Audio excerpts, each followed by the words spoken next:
Welcome to Fun is Fundamental. Fun is Fundamental is a podcast for those who realize that the enjoyment of life is about having something deep in our souls which lights our fire. It's for those who maybe have lost that fire and feel like they are missing out on the pleasures of life. In each episode, I will share recent fun activities and focus on why having fun is essential for good health. I'm your host, Alenia, and I invite you to take this journey with me and join the pleasure-seeking movement. Hi, welcome to Fun is Fundamental, and today my guest is Jack Kammer. And I just wanted to have a short disclaimer. This podcast is always just about, having a conversation, keeping things light, and not all of the views expressed are my views. There were, a few statements that I definitely do not agree with in the podcast that Jack made, but I, respect his opinions and point of view, and I feel like it's good to have these dialogues, even when you don't agree with them. I think in a next episode, I'll talk a little bit more about the parts that I agree or disagree with. This episode's also already quite long, and so I don't really want to get into the parts that I don't agree with, especially after doing a little bit more research that just don't quite sit right with how I feel about things. But Jack is very kind and respectful, and we had a really good conversation and a long conversation. So I just want everyone to take things with a little grain of salt, and and while I could just not say anything, I feel like I put myself out there as having certain kinds of beliefs and where I stand in the world. And some of these just don't quite align with me. So like I said, I will talk about in another episode, just the next episode, just to kind of be here's where I stand on some of these issues between men and women, and what I recognize as some of the things that happen. Anyway, I'll talk about some of the things that I just see and what I agree with and don't agree with, just so it's clear where I stand, and if you care or not, one way or another.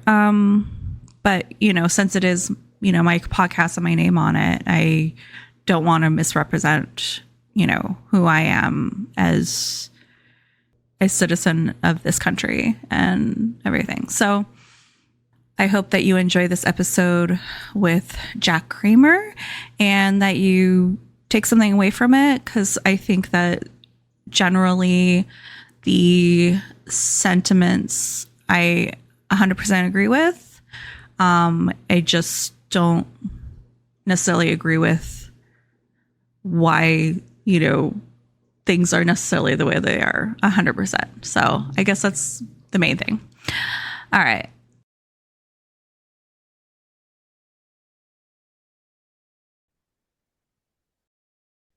Good morning, Jack. How are you doing? I'm doing very well, Miss Lelania. How are you doing? I'm doing good. I just realized I said good morning, but I'm like, oh, is it even morning where you are? It is the sort of mid-afternoon here on the East Coast. It's 2:30 Eastern time. Where are you? West Coast. Yeah, near Okay, Seattle. very Yeah. good. What town? Oh, uh, I am near in Bothell. Bothell. Okay. I lived in Issaquah for a while and Bellevue for a while. Yeah, okay. I think I remember us talking about that Did we? yeah, sort of local. Yeah. I did a newspaper column for the Daily Journal American called The Resident Tourist, what the area looked like to a newcomer. Nice. When was Yeah. this? Oh, it was 1979. Nope, 1980. Wow. That's 1980. before I was born. Before you were born? Uh-huh. What? Are you saying I'm old? Well, if you were, you'd be right. I mean, things were very different back then. It would be your stories would be a lot different now. Yeah, well, I remember that I told the editor that what my image was of the area before I even got there, and he sort of laughed at me. He said, "You're dreaming," because it was very much more built up than I expected. For Mm, a kid from the East Coast, the idea of Seattle and the Cascade Mountains and all that stuff was very rural and very bucolic. And of course, there were, Burger Kings and McDonald's and, yeah. you know, DSWs and Bed Bath and Beyond. It just wasn't like I expected. And he laughed at me, but Yeah. he let me Well, do the column anyhow. yeah, but I can imagine a lot of people probably just thought it was like the Wild West, like Yeah. or something like that. Well, for an East Coast kid, it was the Wild West.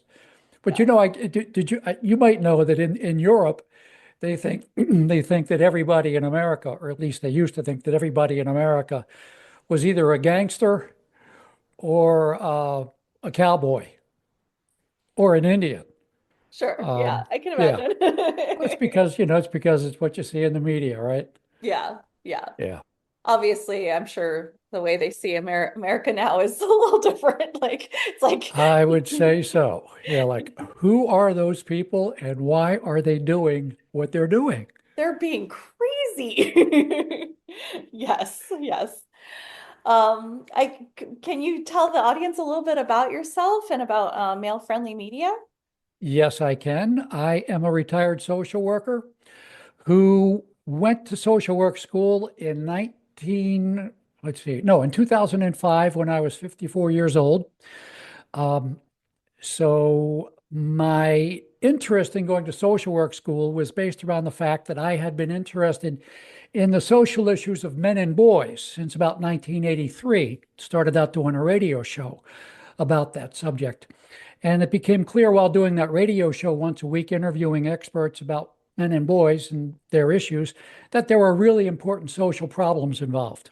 So I went to social work school to see if I could maybe do something to help alleviate some of those problems. And I never did find a job that allowed me to do that. I tried to start my own consultancy, but that never went anywhere. So I sort of bumped around doing freelance writing, a couple of magazine articles here and there. And I did write a book in 1993 for St. Martin's Press. But that never went anywhere either because right after it was published, the staff, mostly young women, said, "We don't like this book. It's reactionary." It was a book about the other side of gender issues. It was a book of interviews with 22 women who were ready, willing, and able to talk about the advantages of being female, not just the disadvantages, Mhm. and were interested in talking about what they knew about the disadvantages of being male, not just the advantages. Mhm. Well, it was a pretty good book, but the staff of St. Martin's Press decided they didn't want to talk about the advantages of being female and the disadvantages of being male. They only wanted to talk about it in the other way around. So they killed my book, and I'm still getting over it. Yeah, I always find it really I think it's a disservice to try to pretend that there are no advantages to being a female and that there's no disadvantages to being a male, and that like you it's only like, oh, lucky you, you're a man, and oh, like women are always, at the disadvantage because they're women. It's let's not pretend that there's not great things about, being both either. And there's not awful things about being either. And it's just like, yeah, it's just, I find it's disingenuous to try to pretend that like women are just all like we're just so like treated so terribly because we're women. And it's like, yeah, Yeah. Thank you. no. Thank you. Can I quote you on that? Yes, you Thank can. you. And is this being recorded? Because It I, of is. It is. course, Yep. well, Yep. then good. Would you please send me that clip you just said? I can. Yes. Because I mean it's Yeah, I mean, if you look at statistics, men have always committed suicide at a higher rate than women. So you can't pretend that like there's not something going on that is making men want to commit suicide, you know? I I agree. I agree. However, I should mention that the people who don't want to hear about male problems will tell you, well, that's only because men have more access to guns than women do. That's the only reason. It's kind of a cold-blooded uh, dismissal of a very serious problem that at least needs to be investigated a little bit more.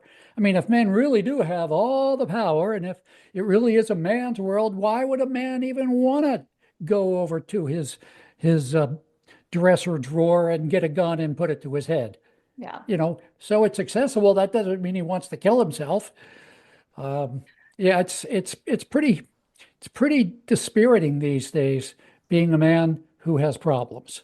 And that pretty much means every man. Yeah.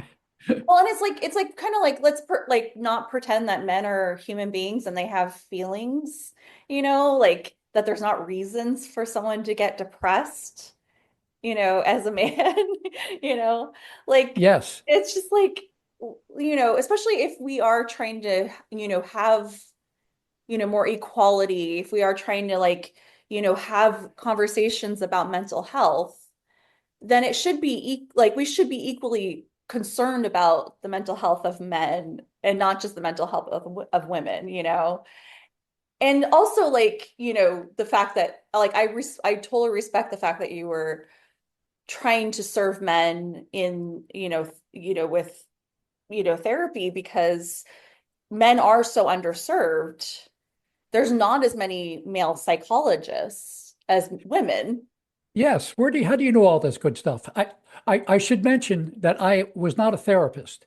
There are social workers who are therapists. Oh, yeah. There's basically two kinds of social workers, clinical ones, therapists who work with individuals and couples, but small groups, maybe just one or two people, maybe a little larger for group dynamics. If there's a problem that the therapist can really help them focus on. But I was a macro level social worker, macro meaning big picture.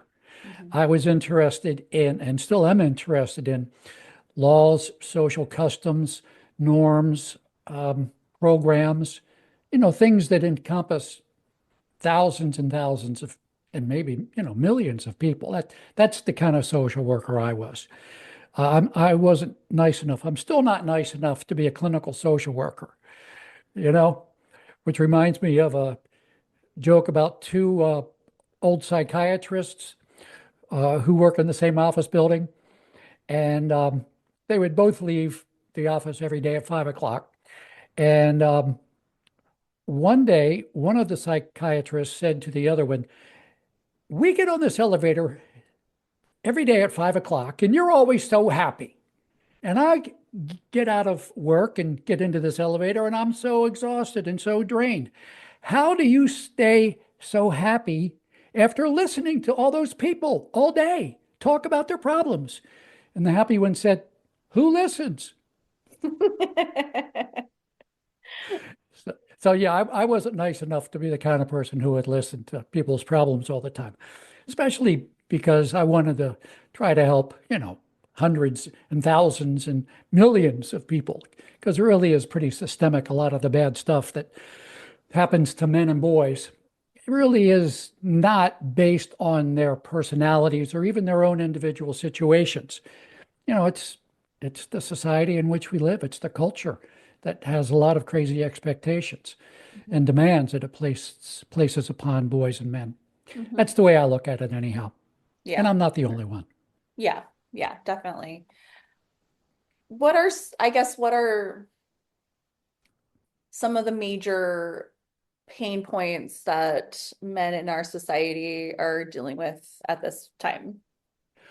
Well, um, this is very interesting. I was expecting we were going to talk about fun, so I have a lot of notes about helping men have fun. But We will. We will. good, okay. But you're talking about my wheelhouse, really, and men having fun is really not my wheelhouse, but I am very happy to talk with you about that, and it's an important point. Okay, but what do I think is the major pain point? I look at it like this. There were two domains before the women's movement. There were basically two domains. There was a male domain of making money, government, business, politics, careers, making money outside the house, bring the money home. The other domain that some people don't want to talk about is the domain of family, relationships, community, emotions, empathy, those kinds of things. Well, women who enjoyed their domain said, "This is good. I like being a mother. I like being being the primary person for my kids. But too much of any good thing is a bad thing, and we would like an equal share of your domain, careers, making money." So that has largely been accomplished. I wouldn't say completely, but pretty largely has been accomplished. Women can be lawyers, doctors, scientists, astronauts, soldiers, one will be president pretty soon. The situation has not occurred in the other direction. And so a lot of men are wishing that they had equality in the female domain. And the beautiful thing in the female domain is not a dollar sign, like at the top of the male hierarchy. The beautiful thing in the female domain is a big red heart. Relationships, compassion, empathy, caring, having people respect what you're going through and trying to help. Whereas, in the male hierarchy, in the male domain, you're really competing a lot with the people you work with, especially if you want to try to get the promotion that the other person wants to get. It's a whole different thing. And there are, like we were talking about at the top of the show, there are good things about both spheres of influence, but there are bad things about both spheres of influence. We need to talk about the good things that men do not have an equal share of, that have traditionally been the domain of women. And I think that has a lot to do with why so many men are sort of dropping out of the workforce. Why did men work?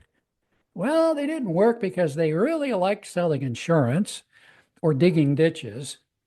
They worked because there were people at home who loved them and cared about them and depended upon them. And they got love in return.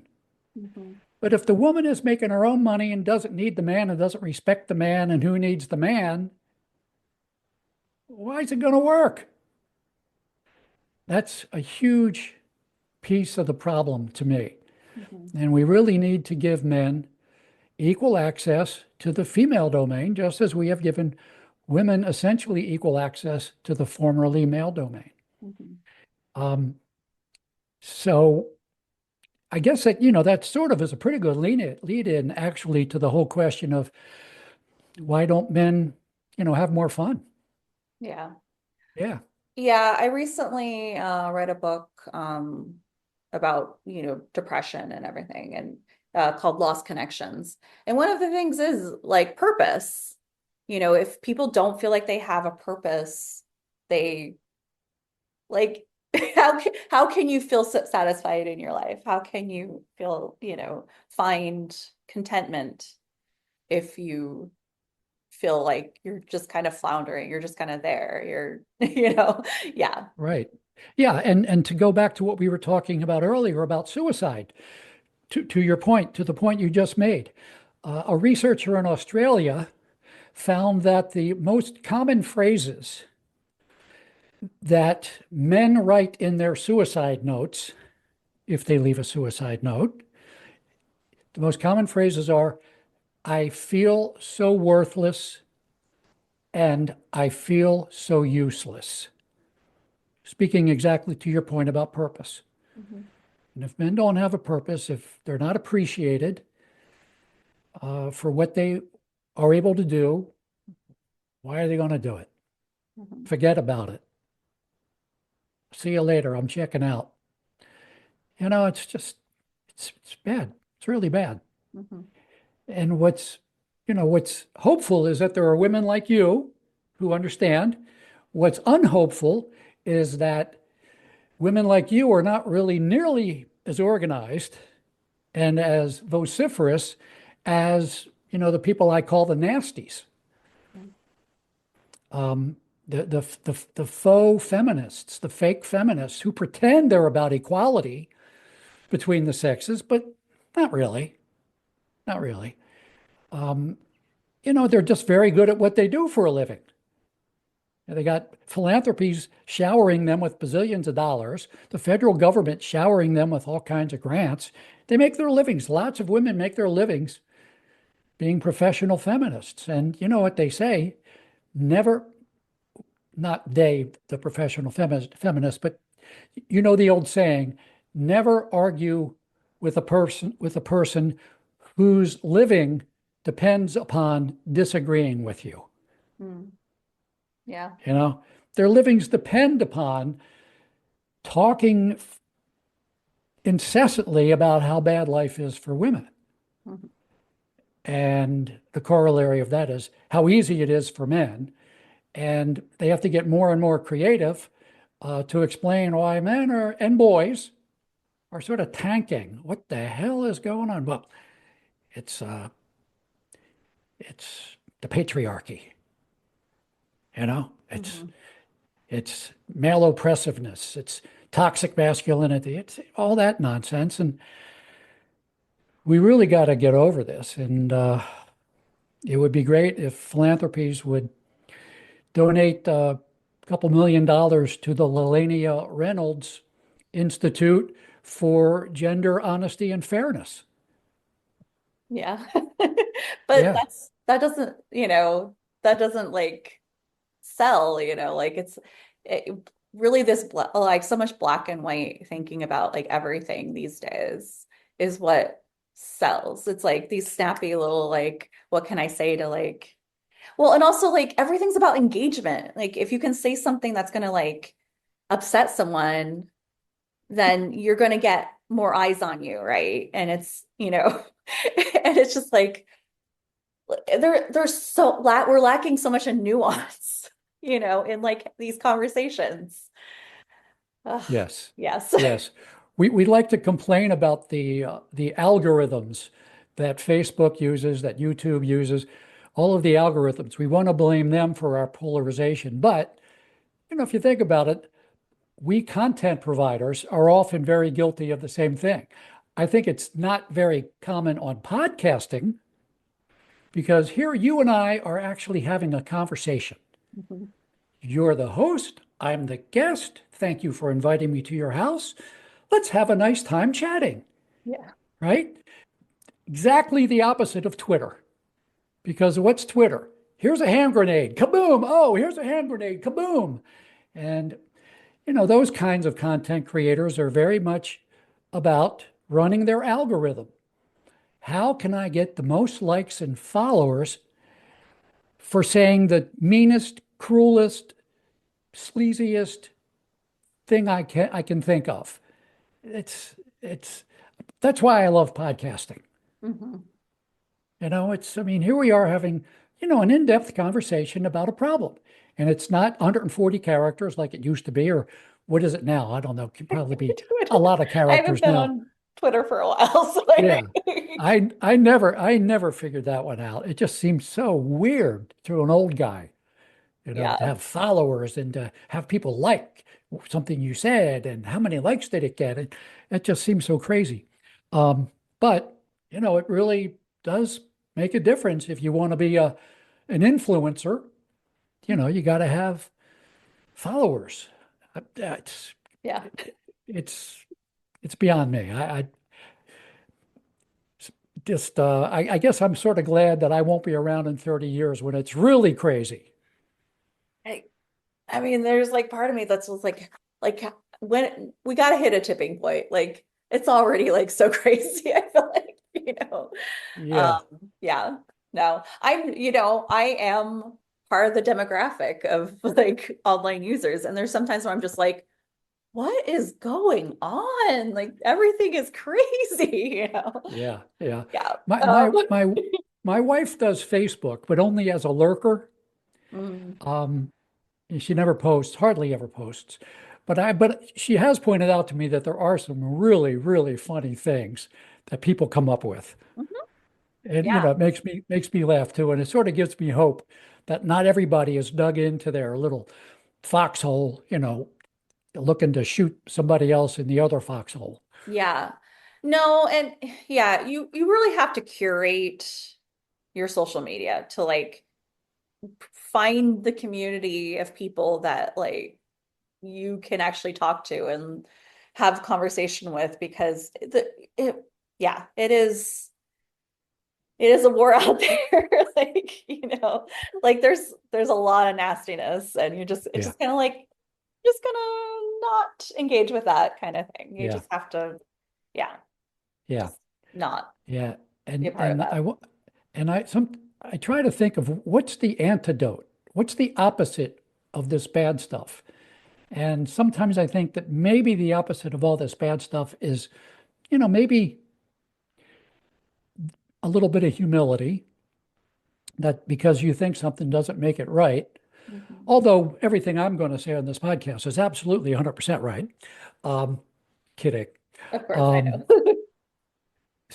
a little bit of humility. And it would be good if we got back to the way I think it was for my parents, maybe your grandparents, where you could go out to dinner with another couple, and the other couple, one of them might say something you completely disagree with, but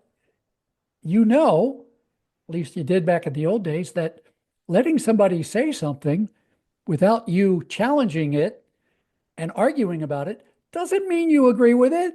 Mhm. Just let Yeah. it go. Just Yeah. let it go. Not everything has to be like this big deal. Like, yeah. Like I think like, yeah, millennials, Gen Z, it's like you have like it's like there's like this thing where it's like you have to get involved in like disputing anything you don't agree with. I'm like I'm at the high end of millennial, so I'm kind of like a Gen X. And I'm just kind of like, I don't need to engage with this. Just gonna like walk away. Yeah. Yeah. Yeah. Yeah. It's almost like everybody feels like they're on stage all the time.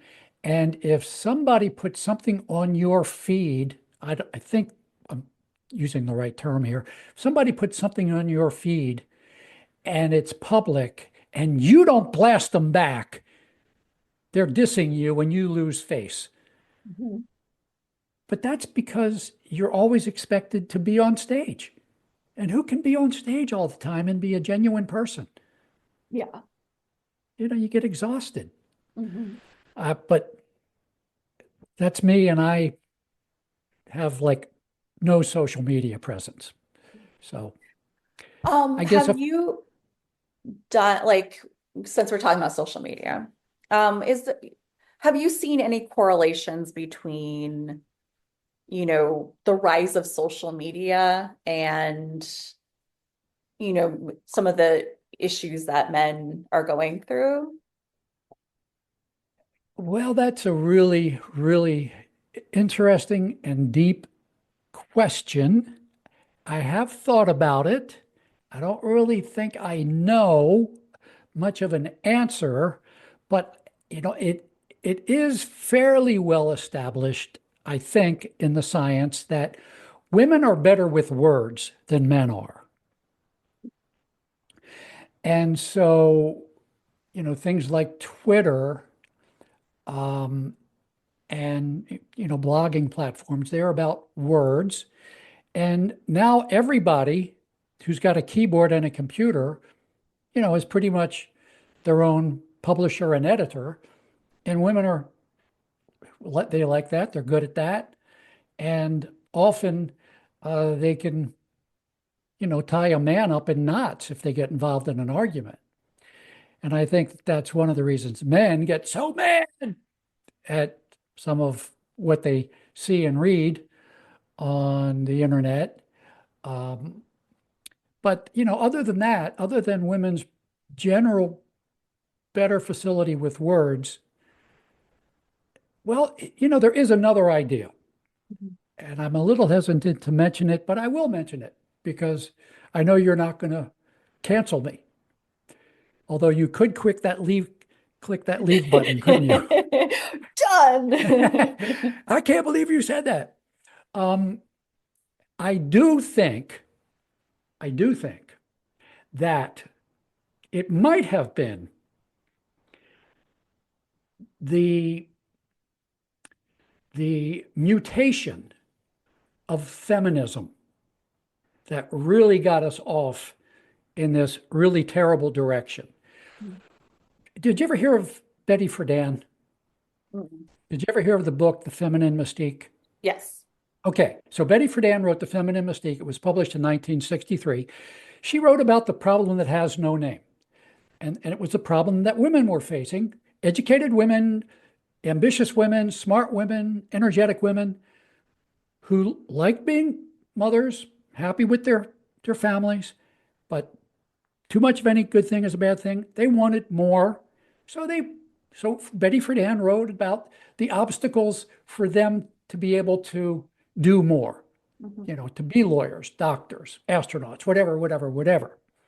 All of the stereotypes, that women aren't smart, they aren't logical, they cry too much, blah, blah, blah, blah, blah, blah, blah. All right. So Betty Friedan wrote that book about the problems that women face because of sexism. But she also included mention of the problems men face because of sexism. She was very, very fair. And when I read the book about 10 years ago, I was expecting it to be not so nice because feminism 10 years ago was pretty mean to men. I expected the book to also be very mean to men. But that meanness occurred 30 years. It started pretty soon after the book was published, but it got worse and worse and worse. And I think that it really reached a breaking point in 1969. She wrote the book published the book in 63. In 1969, the women's movement was trying to get women to join. But a lot of women were hearing what some men were saying about this liberation movement, this ending sexism thing. And some men were saying, well, this is going to be good for us too, because I won't have to make all the money. My wife will have some of that responsibility to make the money. And I won't be at work for 60, 70, 80 hours a week. I'll be able to spend some time at home and get to know my kids better. Well, a lot of women were saying, I don't know if I want to join this national organization for women that Betty Friedan was the co-founder of. I don't know that I really want to hear what men want. So maybe this women's lib thing is not a good idea. Well, in 1969, a group of women in New York called the Red Stockings figured out a quick little trick to solve that problem. They developed a way to not have to pay any attention to what men wanted or needed and what a sexist-free society would look like to men. How would men benefit? What would men want? How would men like to see things change? We don't need to listen to that. We can focus entirely on what we as women want because, drum roll please, men are our oppressors. And you don't have to negotiate with your oppressors. You don't have to ask your oppressors what they would like. You don't have to ask your oppressors for their opinion about what we should do and how we should make things better. You're our enemy. And I think that that might have been the most gobsmacking, mind-bending development of all in the past 50 years. Certainly, it surprised the hell out of men because men really did not think of themselves as oppressing women. And they really did not think of women as being oppressed. But people are really saying this, and it's showing up in the New York Times. And I just heard a senator or a woman running for Senate saying this, and it's really catching on, and people are believing this. Oh my God. It was black and white, good and evil. Mhm. And sometimes I think that feminism really kicked this off in a very bad direction. Now I know we can't blame feminism entirely because, before feminism in the 1940s and 50s, there were the people who were on the hunt against communists. There were communists everywhere. And if you were a commie, you were un-American, and we had to root you out. Joseph McCarthy, the Senator Joe McCarthy, Yeah, he was pretty ugly too. sure. Um, but you expect that of a politician, and I think that men really did not expect that from women, that we would be made into enemies. Mhm. Oh, how this it and men just really didn't know how to respond and didn't respond, except some men responded very angrily and crazily. Yeah. And then it's But like, oh, well, see, we're right. yeah, yeah, exactly. We proved the point. Look, Yeah. he's see how angry and violent he is, and he's off the charts, man. We can't even talk to him. Why should we bother? They're so angry. Um, it's it was very surprising to men, very demoralizing to men. And I think it's just gotten worse and worse and worse until we're at the fix we're in now. Yeah. And that's why we need to get a couple $1 million for the Lelania Reynolds Foundation for Fairness and Equality and Justice and Love and Understanding between the sexes. Yeah. Yeah. Yeah. It's kind of weird, like this whole, like, you know, let's blame men for everything. I mean, like, it's not very empowering, but like also I understand like systemically there were things that were like unfair, like a woman couldn't, get her own bank account, credit card, like things like that. Like there were things that were obviously oppressing women. And I think that's fine for us to like, for as a system for us to be like, yeah, this is wrong. Let's change this. And like, let's try to find equality and things like that. And I mean, that's the thing. I consider myself to be a feminist, but I feel like feminism should be something that does benefit everyone. Like there should be empathy for all genders, under feminism, right? And everyone should like feel like they have their place in the world and can contribute to the society at large, you know? Um, and on either side, whenever there's like this, you know, what's the word I'm looking for? Competition and like anger and resentment and it just breeds more and more of that, and it just like the divide just keeps getting bigger in ways, and then you do have like women saying these like terrible things about men and men saying these terrible things about women, and then it's like so much harder to like see each other's point of view and things like that, and I find it sad because I know so many men that are just absolutely beautiful people, and I want them to be happy, And it's just like, why would I want like women just to be on the top if it would hurt these people that I love, right? So, yeah. Yeah, I definitely want to talk about loneliness, the loneliness epidemic. Before we move on to fun, there's just a lot. I feel like there's a lot to say. So, but I know it has hurt men a whole lot more. Uh, this feeling of isolation that has been growing. Well, I do have a couple of thoughts about that, about the loneliness epidemic. Of course, like all big social problems, there are lots of factors.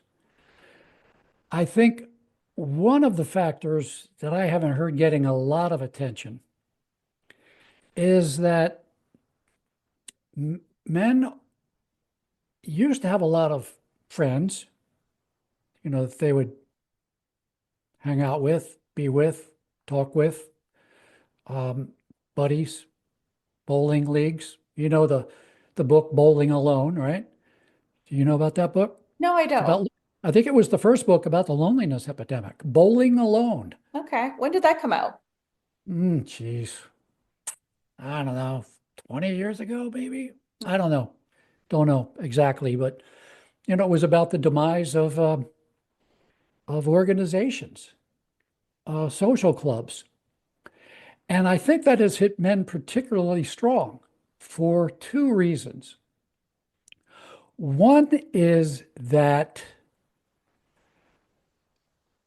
the Pew Research organization recently found that people, including men and women, are more suspicious of all male organizations, men getting together with other men, than they are of all female organizations, women getting together with other women.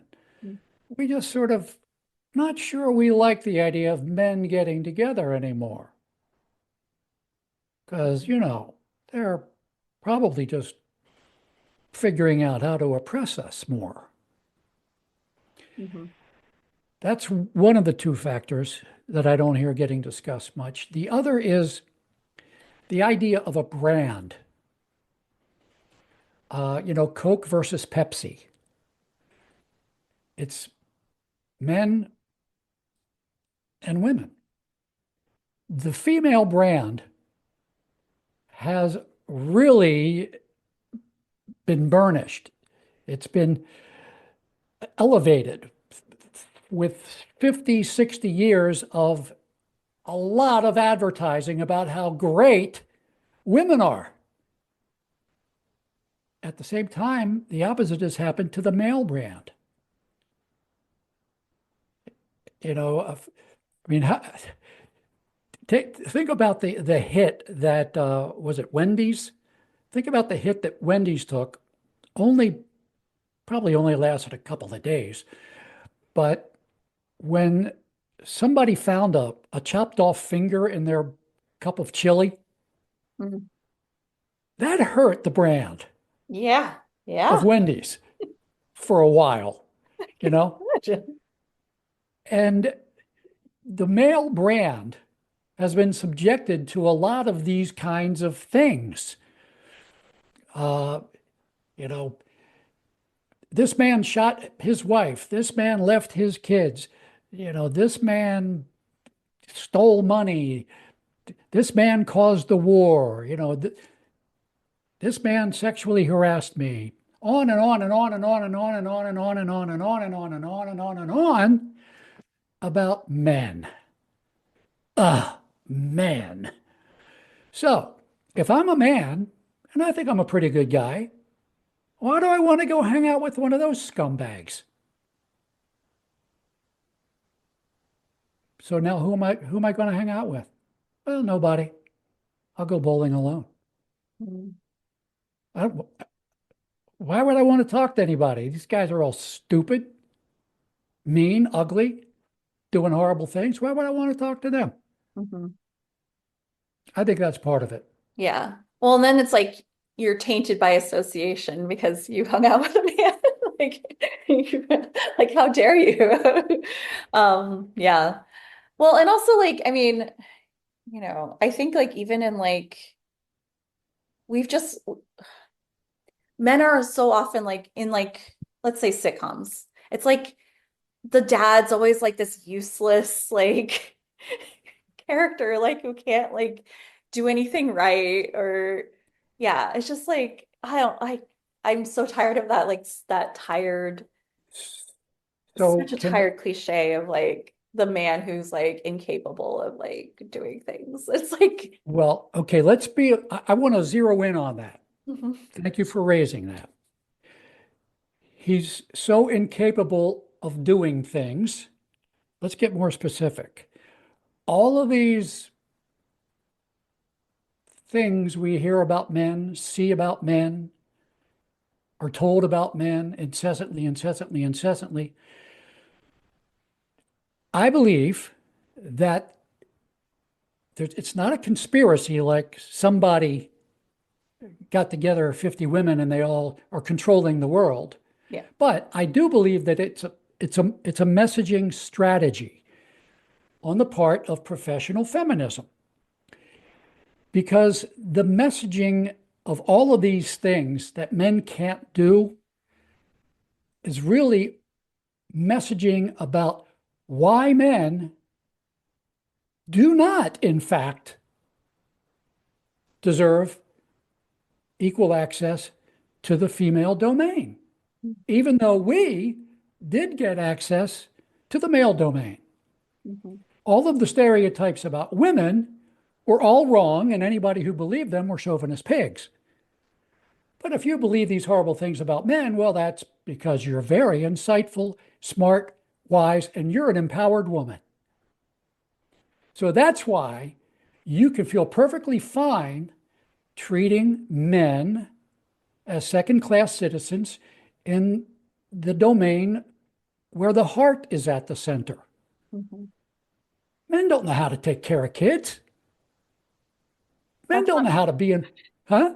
I said that's not true. Yeah, yeah, I know it's not true, but we want to make it seem true. Yeah.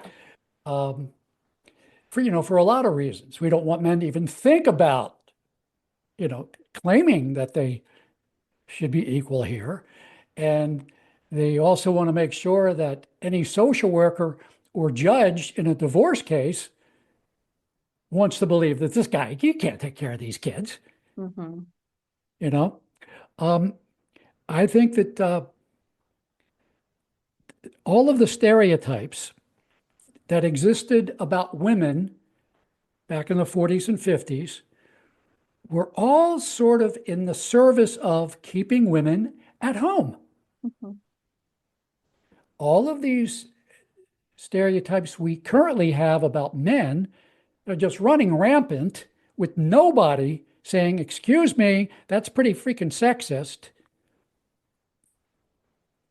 They're all intended to preserve the female domain for women.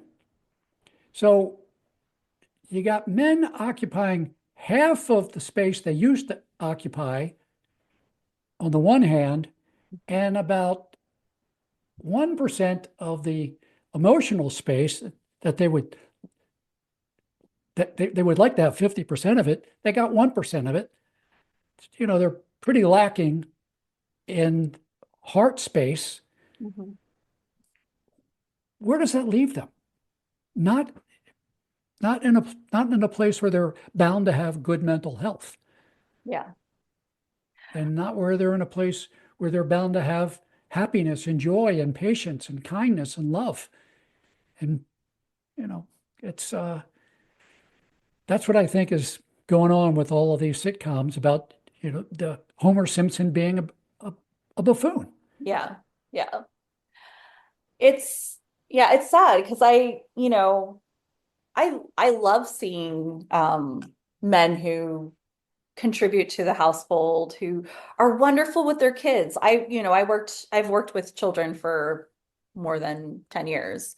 And seeing a good father is like hell yeah, you're like I love how you just talk to your kid. Like men are capable you know?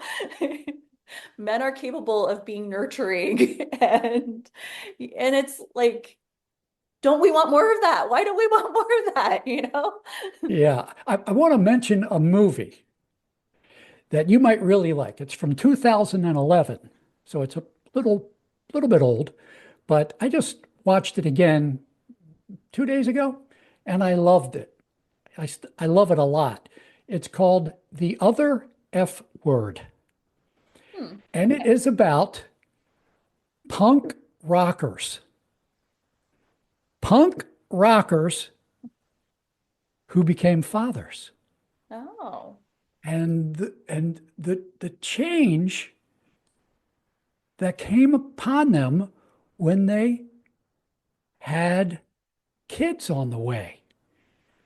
Now, also recently, I think in the past 2 years, there's been scientific research, I think out of the University of Southern California. The senior researcher's name was, I think, Saxby, Saxbe. She and her team discovered this thing that they're calling, I think they're calling it this. Somebody's calling it this, dad brain. Hmm. Dad brain.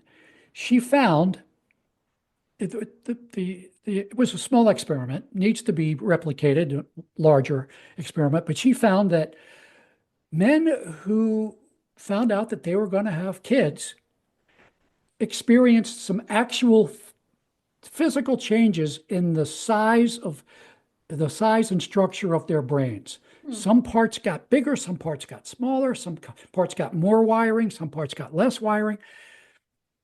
The brain was saying, oh, I got a new job coming up. I got to get ready for this. Mhm. And to see these punk rockers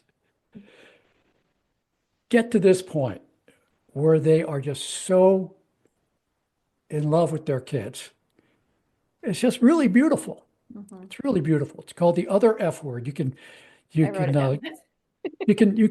you can see it on Amazon Prime. I think YouTube will rent it to you or sell it to you. You can even watch it for free if you're willing to put up with a lot of commercials Mhm. online. The Other F Word. It's really, really cool. I love it. Yeah. That's awesome. Yeah. Okay, now we definitely need to talk about fun. What fun would that be? No, it will be a lot of fun. Um, Speaking of movies, like let's talk about fun. Uh, well, I guess like what did you have prepared? I guess it's like Okay, I well, want like thank you for, I do yeah. have some things. I do have some things. Um, well, I guess this is in no particular order, but I think when we had our first pre-chat, I think I mentioned Cyndi Lauper's song, Girls Just Want to Have Fun. Mhm. You know,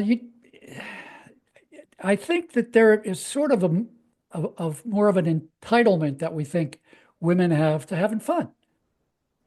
Um, on the opposite side of that, for men, there is the biblical verse that is often said at weddings, Mhm. and it is said while the person saying it is looking at the man. When I became a man, I put away childish things. That's sad. Yeah, but it's like a rite of passage. I'm getting married now, and so I'm going to put away childish things like fun, silliness, spontaneity, goofiness. Mhm. I'm putting away all those things because I'm a man now and I got work to do. That gets into your head. You understand that people expect that of you, and it can have a pretty strong detrimental effect on your ability to have fun, Mhm. to even enjoy fun. Oh my God, I'm having fun. I'm not working. I'm not being a responsible adult. I'm not making money. Oh my God. Um, C.S. Lewis was the author of, I think, the Chronicles of Narnia, Yeah. and he was a lay theologian. And he had an interesting take on this biblical verse Hmm. as a lay theologian. He had a pretty strong fun gene, fantasy gene, Yeah. right, from writing the Chronicles of Narnia. He said, when I became a man, I put away childish things, including the fear of childishness and the desire to be very grown up, which is pretty cool. Yeah. And that would be a good thing for men to sort of embrace. Mm-hmm. Yeah, okay. I became a man. I put away childish things. It's a childish thing for me to worry about always being an adult Mm-hmm. and never being silly. I think that's pretty cool. So it's important to remember that, the cultural expectation of men is put away your childish things and get to work. Not exactly, a way to have a joyful husband if he feels that way. I think we mentioned that it's probably very likely that it was a man rather than a woman who coined the uber cynical, depressing statement, life's a bitch and then you die. I can't imagine a woman saying that. No. A man could say that. Lots of men do. I always heard it from men, never from a woman. Life's a bitch and then you die. That's pretty freaking depressing. Not exactly a formula for having fun. Yeah. So I just think acknowledging these things when you're thinking about why your husband is no fun. He is depressing. He is a stick in the mud. It would be really important to acknowledge these things, maybe even out loud, and maybe even perfectly honestly say, Joe, when we were new, we had a little bit of fun on our dates, and you were more spontaneous, and can we talk about that? And first thing I want to say to you is that I understand that it's not easy being a man, and that you get a lot of crazy ideas put into your head about being responsible all the time. The point being, just acknowledge that there is a difference, and that there are some things that might be going on in this man's head that cause him to be tired and cynical and depressed and not have a lot of energy for spontaneity and silliness. Mm-hmm. I have the word definitely in uppercase letters here. When a man goes to work, he's got a boss. Very often, when a man comes home, he feels like he has a different boss. Mm. And if he's retired, somehow I'm thinking about men in retirement not being much fun. If he's retired, he's still got a boss everywhere because the only place he ever is home, Mm-hmm. where the wife is. I just want to read you a quote from a 1977 book called The Power of the Positive Woman. Have you ever heard of Phyllis Schlafly? No. Okay, so Phyllis Schlafly was the primary opponent of the Equal Rights Amendment. She was a woman who opposed the passage of the Equal Rights Amendment. Okay. The reason she opposed the passage of the Equal Rights Amendment was because she believed that if women and men were equal, that could only happen if women lost power. Hmm. Because women have plenty of power. So to justify why she thought the Equal Rights Amendment was a bad idea, she told the story of a husband who said, "When my wife and I were married, we agreed that I would make all the major decisions and she would make the minor ones. I decide what legislation Congress should pass, what treaties the president should sign, and whether the United States should stay in the United Nations. My wife makes the minor decisions, such as how we spend our money, whether I should change my job, where we should live, and where we go on our vacations."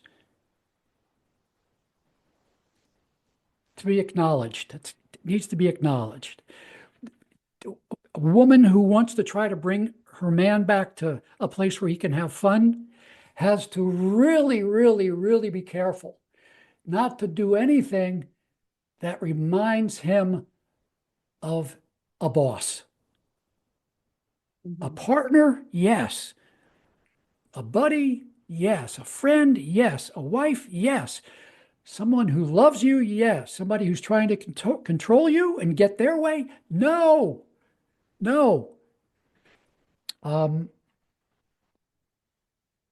so, I can imagine that some women who are trying to get their husbands to have fun are sort of being a bit bossy about it. Well, why don't we go do this? Or why don't we, you know, Yeah, I mean, it's like, isn't that like one of the main reasons why women leave their husbands is like just kind of like, I don't know, feeling like their husband's not the person that they, yeah, there's yeah, they're not having fun, yeah, and things like that, right? yeah, Yeah. yeah. So, it's definitely a problem. And then when the man gets left, when his wife leaves him, then he's really not going to have any fun. Hmm.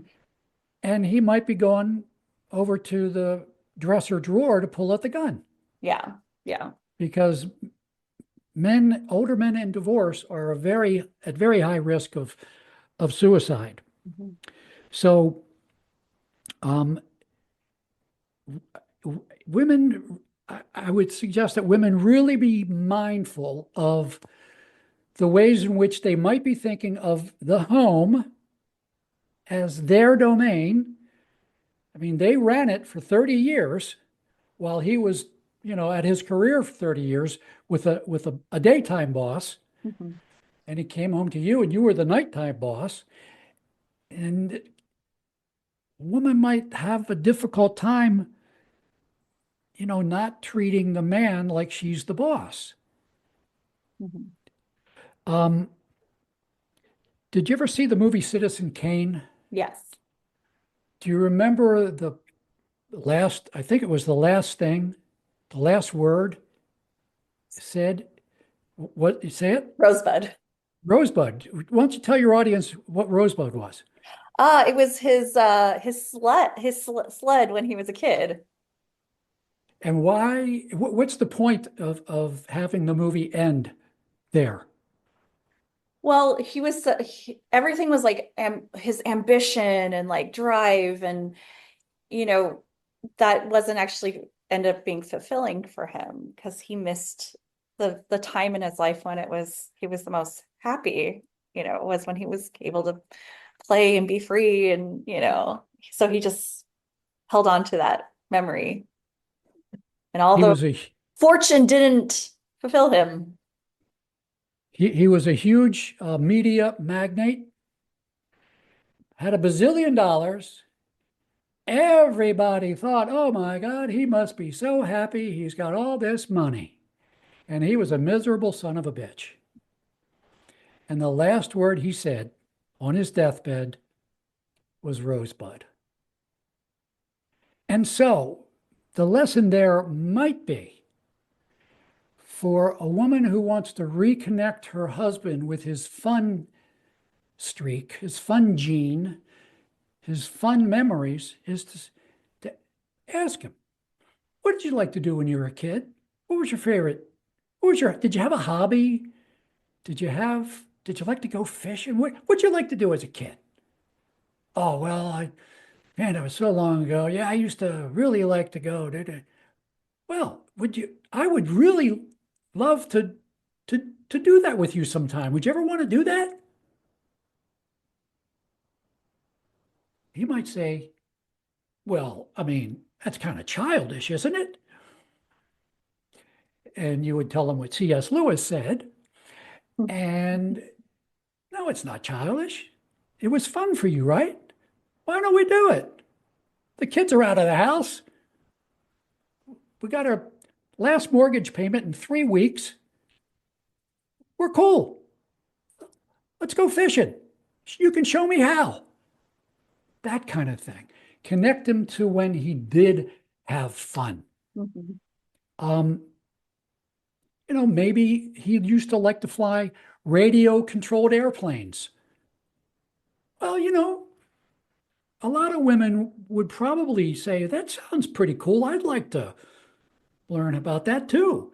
And if she takes a real interest in his hobby, if he's smart, he won't, boss you around, and he won't condescend to you, but he'll be like a teacher and say, well, here, let me show you how to do this and do that. And here, give it a try, Yeah. and then and then it's something you do together Yeah. that started from his heart, which connects him to his heart and his fun. That might be a good thing. Um, we talked about how men are lonely, and I want to mention the idea of male associations. They are somewhat suspect. The society is not so sure it likes the idea of men getting together in men-only organizations. But this is in honor of a man named Jim Ellis, who was a fellow I knew through my interest and his interest in male gender issues. He's recently deceased, but he was very dedicated to an organization called Mentor, Discover, Inspire. And when I had him on my podcast, when I was being a podcast host for a while, I had him on to talk about his organization.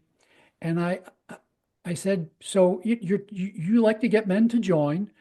Do you ever have a problem with men thinking, geez, I shouldn't take 2 hours a week away from my wife or away from my family to be with a bunch of men?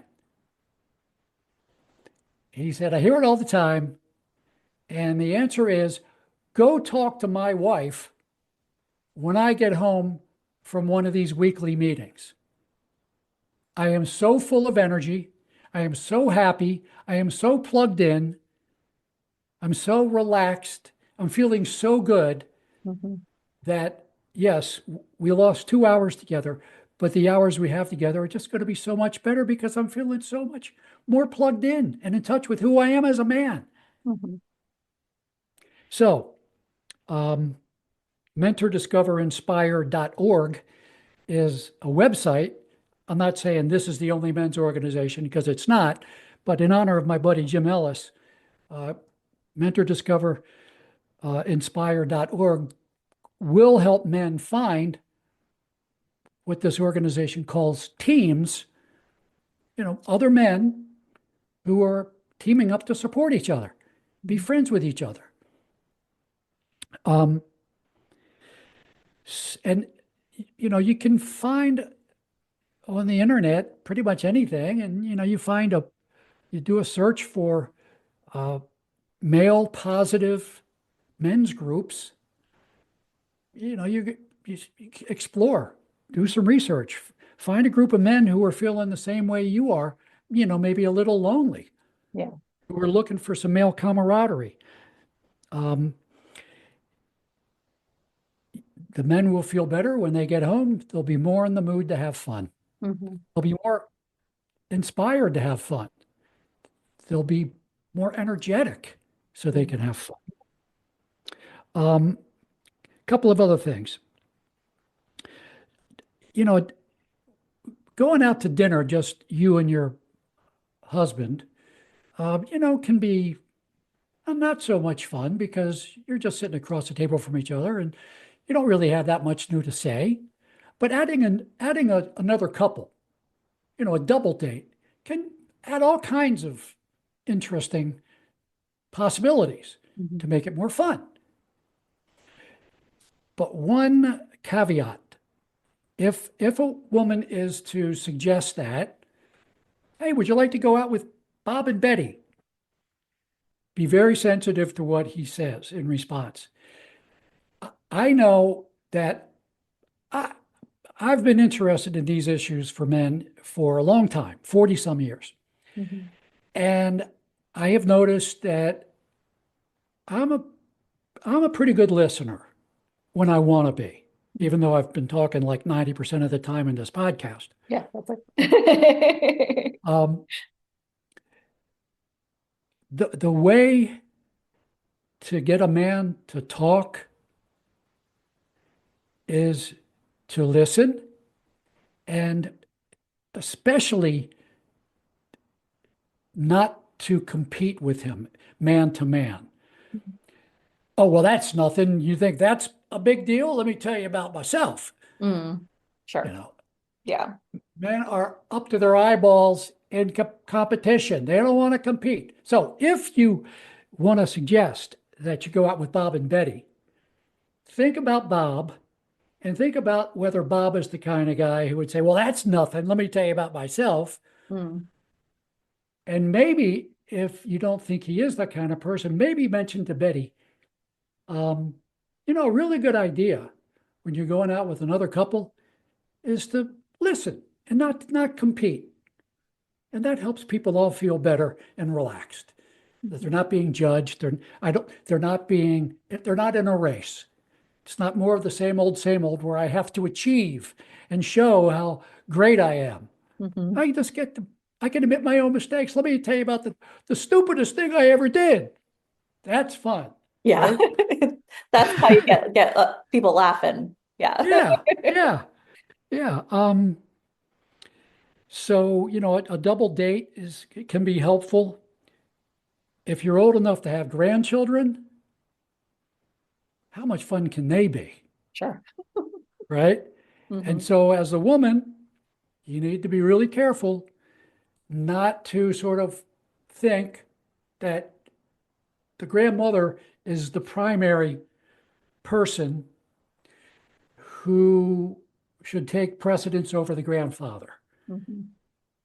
unless the grandfather says that's the way he wants it. But, don't assume that Yeah. because, we've seen that men can be very nurturing, and a grandfather who has been retired for a while and maybe has learned to relax a little bit can see how much fun it is for kids to be silly, Hmm. can maybe be a little silly too and have fun. Yeah. Um, On that note, my grandfather was one of my favorite people in the whole world. yeah, Yeah. what kind of stuff, what do you remember about him?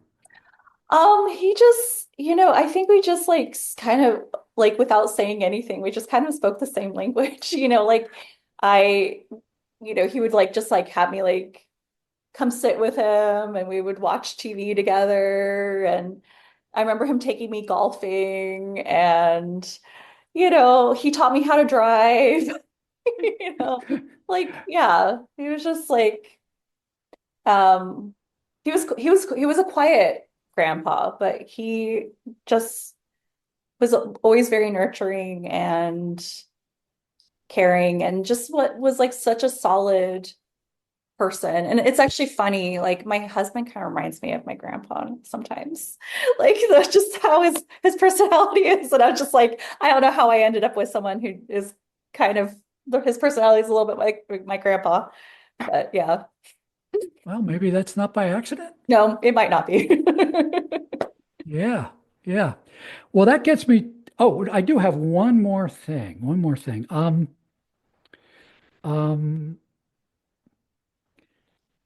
a lot of women I've heard say, I want to travel, and he doesn't want to travel. And I want to suggest that if the couple has a little bit of money, a really well, I can just imagine a lot of men saying, "Oh, I don't want to travel. There's goddamn airports, the lines, TSA, the delays, the baggage getting lost. Oh, I don't want to do that. I just want to stay home. I just want to chill here for a while." Well, that's not a good thing to fight him about. But after a while, after he's clear that you're not his boss and you're going to respect his wishes, and he indicates he might be open to trying to have some fun. A really fun way to travel is river cruises. Mm. You ever heard of that? You know about river cruises? Vaguely, it wasn't quite the same. We did do like this river, but it was more like adventurous. It didn't go very far. This was down in Oregon. But it like part of it was actually like kind of white water, like kind of like more speed, but it was so much fun. Oh my goodness. Yeah. Okay, well that's a different kind of river Yeah, cruise, it's but different. that sounds like fun too Yeah.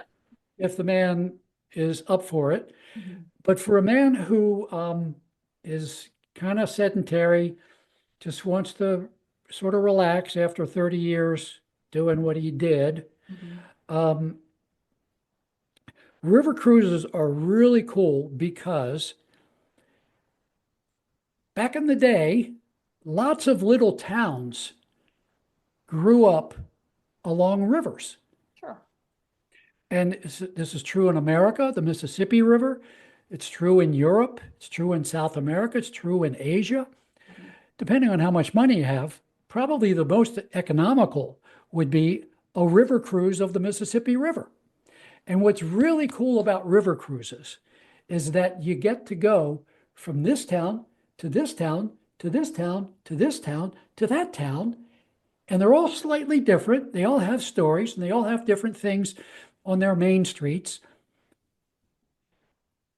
But when you go from town number one to town number two, you don't have to check out of the hotel in town number one, pack up your bags, schlep them, get into check in at number two, unpack.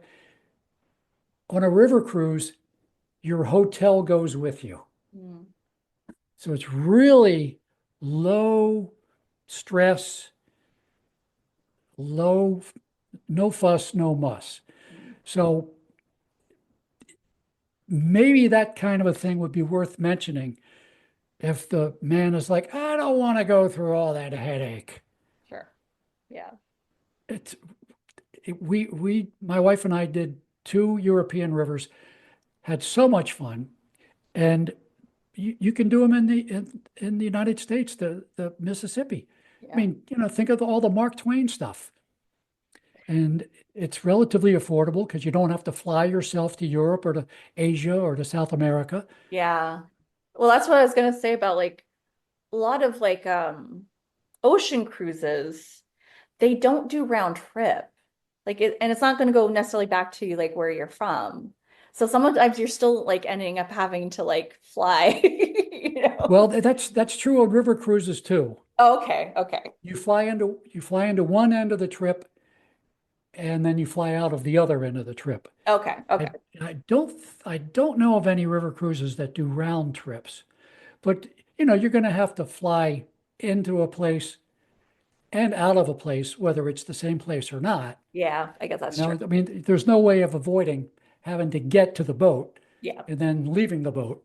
yeah. Um, but it is a very low fuss uh, way of having your hotel go with you. Yeah, compared to yeah, so many 6 days in the same town. Yeah, I'd rather see six towns.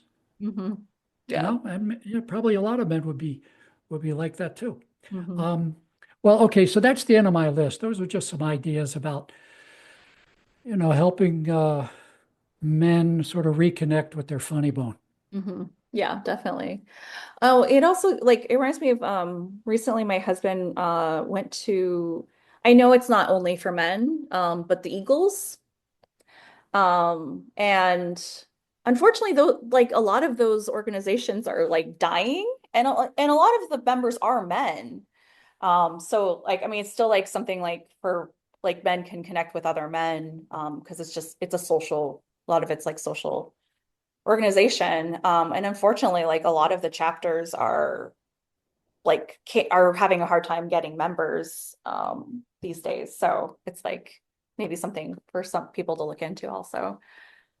Yeah. Yeah. Well, the organizations um, that are newer, um, well, the old organizations have opened up to women, Mhm. which sort of changes them. Sure. Yeah. Um, Men feel like, oh my God, I can't tell my favorite dirty joke. Sure. Um, but the organizations that are springing up now in response to the male disconnection epidemic are saying, look, we're a men's organization and we love women, but Mhm. this is men's time. Mhm. And, you guys have Spa Lady and you don't see men going in there. Yeah. So, this is for us. And when we get home, we're going to love you even more. Mhm. Yeah. Yeah, I mean, yeah, male friendship is so important. I mean, I'm lucky that my husband has remained friends with some of his friends since he was like, he's had long time friendships. He is lucky that he never like moved away from his friends and lost contact and stuff like that. So, but obviously anyone that needs to make friends, I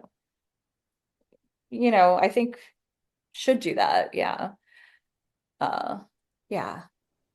Um, I something like popped into my head earlier that I was just like, I just wanted to mention it like very quickly, that I hate that term, happy wife, happy life. And because it makes it sound like, like this woman has to like a lot of times it like feels like this like naggy kind of thing. Like the wife has to like lead, the man to do, like go do what she needs him to do and ask him to do. Otherwise she'll like make his life hell kind of thing. I've told my husband how much I hate that term so many times. Like, happy life, happy wife. Like we've made a joke out of it now, like where we're just like, oh, happy wife, happy life, And because it's just like, you know what? Shouldn't like both of you should like there should be give and take. And you then will both be happy, like that. I'm not here just to make your life miserable, if you don't do something or you do something or whatever. Yeah. Anyway. Well, look, I will say that I understand the saying. Yeah. Uh, I don't say it about my wife. I'm married for coming up on 12 years. Um, she's my first wife, so I never had, a bad wife. But I've seen some bad wives in action Sure. who sort of think that, the man is an idiot or he's inconsiderate and I'm superior in so many ways, and my happiness really should be like top on his list. Mm-hmm. And, when I was single up until I was 60, I used to have men say to me, how did you avoid it? How did you avoid getting married? Because they're not happy, Mm-hmm. because they feel like it's all about making the wife happy. And if they don't, she's going to make him unhappy. Mm-hmm. So I understand that. But you do not strike me at all as the kind of woman about whom that could rightly be said. Yeah. But there are women who can be pretty hard on men. Mm-hmm. It's just like there can be men who are pretty hard on women. Sure. Of course. Um, Yes. but there is reason for that saying to exist. Yeah. Yeah. I think it's just I grew up with like, my grandma and grandpa like having like this long, marriage where it's just like there was such a partnership and it's just like and they were both so happy for all these years until the day my grandma died, kind of thing. And it's just like I guess I just like took that in as being like that's what a marriage should be, like there is compromise and give and take, and like you both should be coming out ahead and happy and fulfilled in your relationship, like yeah. Yes. Yes. Yep. Um, I remember my wife asked me early on when we were dating, what's your definition of love? And I hadn't really thought of a definition of love, but I said, well, taking good care of each other. And that sort of seemed like it stuck and it made sense and it works. Just taking care of each other, Mhm. making sure that you have a happy wife so you can have a happy life. No, did I say that? No, But like no. without it being like one of you's coming out on top, like you want both of you to be happy though. Like, but not just like as a like, oh well, I need to do this because my wife will be happy if I do this. It's just kind of Yeah. like, yeah. Well, that's a short-term formula for happiness. Yeah. I mean, because pretty soon the man's going to resent that, he's always second thought. Um, yeah. So look, you got to start your organization, Lelania. Yeah. No, really, Common really. sense. Yeah. Well, yeah. I got a question for you. If we were to do a poll, a nationally representative, scientifically valid poll of the women in the United States 18 years and older, how do you think it would break out along the question of we need to take better care of the uh, happiness and mental health of men and boys?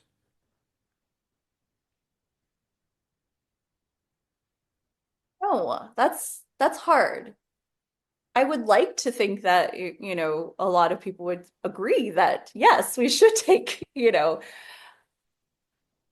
think that, but I guess like there is going to be a percentage that's going to say, well, what about women? That's the thing. Like that's where their brain goes. It's like they can't, it has to be mutually exclusive, and it's not just like, you know, we take care of like men and boys because they're members of our society and that we care about them. It then becomes like, well, what about women? So that it's hard for me to say. Like I would love to think that like you would get really a high percent. Um, because logically, yeah, like yes, of course we should be thinking and caring about the mental health of men and boys. Um, but because there is often this like feeling of like, what aboutness, that like you would end up with like numbers that are lower kind of thing. Yeah. It's really sad. I worked with preschoolers and people, think a lot of like men and boys not having a lot of feelings, and like a boy of like a 4-year-old boy has just as many feelings and sometimes even more. Like they feel things very deeply, you know, and we definitely should be caring about their feelings, and not just as a 4-year-old, but like going forward, um, because they're way more sensitive than we, like to like as a society we've like been led to believe. Yeah. Yeah. It's interesting how the issue of sort of the zero sum thinking. Well, what about women and girls? Why should we, there, we worry a lot about the size of the pie or the slice of pie that we all get. And to me, we are so much better off not worrying about how big of a slice of this one pie do we get, but we think in terms of building a bakery. If we all get to we can make as many pies as we want. Mhm. I love you, you love me, I trust you, you trust me. You're looking out for me, I'm looking out for you. We're looking out for ourselves too. It's all balanced. It's a good machine. A Mhm. lot of energy here. And I got a problem today, so we're going to focus on my problem today. You got a problem tomorrow, we're going to focus on your problem tomorrow. Mhm. And it's just relaxed and calm and organic and growing and flexible. And so, the question of should we be concerned and take better care of the